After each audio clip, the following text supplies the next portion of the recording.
Actually, you must decide on a daily basis ukulandela uJesu. On a daily basis. Ukumlandela ngoba uvuka ekseni uzohlangana nesibhamu sentombi umfana yabona uhlangana uthi kanti leya izolo uyinqobile.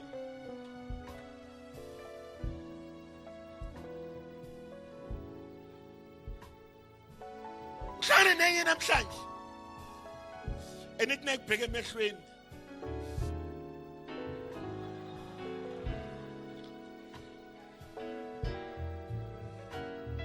engangixoxa phela nabantu abasha ngelelanga ngake ngahamba angazi ngangenzani uyabona ngikumall lo sisi ngiyakhola ngazi Nkosi yami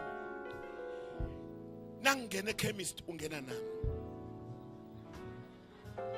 enemuhle umntana abantu ngoba ebona na umfundisi wawa nentombazane embi kuthiwa waze waliphoxa ivangeli